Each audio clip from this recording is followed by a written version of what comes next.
There's nothing quite like waking up early, packing the car, and setting off to find waves. That anticipation of not quite knowing what it'll be like until you get there. Best surfing day of your life with pumping swell and waves that'll leave a smile on your face for a week. Or it could be flat as a lake. Bit awkward. There's no waves. I had this whole thing planned. The waves were going to be massive. I was going to go out and be a hero, get lots of barrels, but let's just go for a swim instead. Wait, hold on. I'm very grateful for days like these. This freedom is one of the many benefits of building an online brand.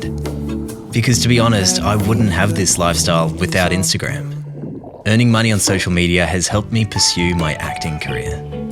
So my social media journey has been pretty zigzagged with a few U-turns in the middle there, and it's taken me a while to realize that it really helps to have a strategy, something that you can refer back to when you need direction. And even if you're not interested in growing an online brand, I think you'll still find value in this because it'll give you some guidance about what to share online. Okay, let's go home and talk some more. So if you can find a way to combine these three principles, I will guarantee that your online brand will start to grow. And if it doesn't, feel free to come back here and troll me. Using these three principles will help you connect with what you're passionate about, and it will help you feel good about what you're sharing online. The three principles: niche, trust, consistency. And that's it, guys. Hope you liked the video. Please like and subscribe. I'm joking. Let's start with number one, obviously. Yeah, number one is find your niche. This may seem unlikely, but you don't actually need a huge following to make money online. In fact, sometimes a smaller following can be better for a brand.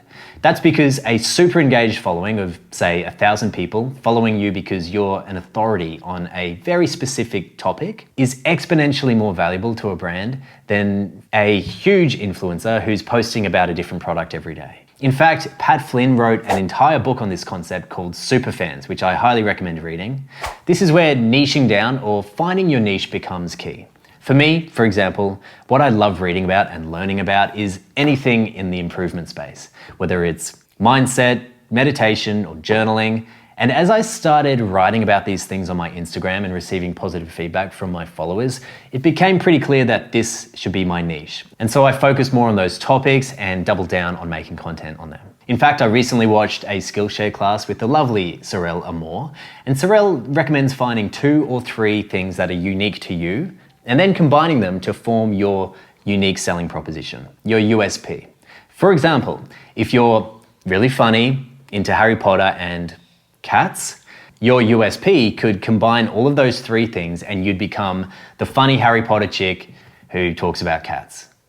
That's a weird example. If you're not sure what your niche is, that's cool too. Just make it your intention every morning to wake up and discover what lights you up. Because at the end of the day, this is a long game and you really need to love and enjoy what you're posting about. Once you've got your niche, the second ingredient we'll mix in there is value. Now, I'm sure you've heard people on YouTube bang on about value, but here's a different way you could look at it.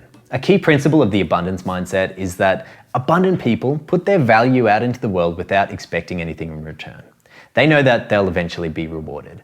Now, this is a great approach to have for your online brand because realistically, you spend 90% of your time doing work without receiving any monetary compensation. So you have to be really comfortable with adding your value to the world and expecting nothing in return. Money will eventually come as a byproduct. So I try and talk about how things like mindset and meditation help me live my life as an actor, and I try and offer my audience little wins that they can use throughout their day. So if you can, try and offer your audience little wins that will keep them coming back to your content. What I also do is run all my content through a filter of, will somebody else find this interesting or helpful? What I see all the time on social media are accounts that just put up photos of themselves in bikinis, thirst traps with really shallow captions. And yeah, I've probably been guilty of something like that in the past, maybe not in a bikini, but they're just sugar hits. Good for short-term engagement, but in the long run, what value are they really adding for their audience? Because that's another huge part of this. Being authentic and building your audience's trust so that they become super fans who may one day decide to buy a course off you or some merch, whatever it may be. But first, adding value is key. Okay, so you've got your niche, you're adding value. Now you need to tie it all together with probably the most difficult step of all. Consistency, you elusive beast.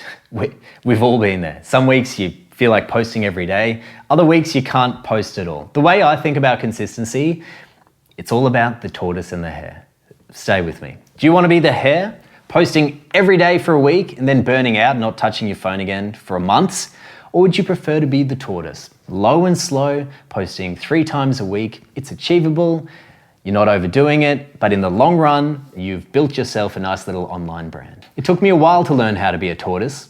To learn how to be consistent, but it's all about putting yourself on a schedule, which I know doesn't sound sexy and doesn't sound like it's creating freedom, but creativity actually needs constraints to flourish. In fact, there's a great quote from James Clear: "You don't rise to the level of your goals, you fall to the level of your systems." If you want to earn your living online, you have to think of it as a job and show up to your job regularly as a professional. So every week I'll have a little planning session and schedule when I need to write, shoot, and upload my content, keeping in mind that less is more, make it achievable so that I can be consistent over the long run. Yeah, there are challenges that come with this social media thing, but if you keep coming back to your USP and your why, you'll have the fuel to keep going long after the excitement of getting free bikinis sent to you wears off.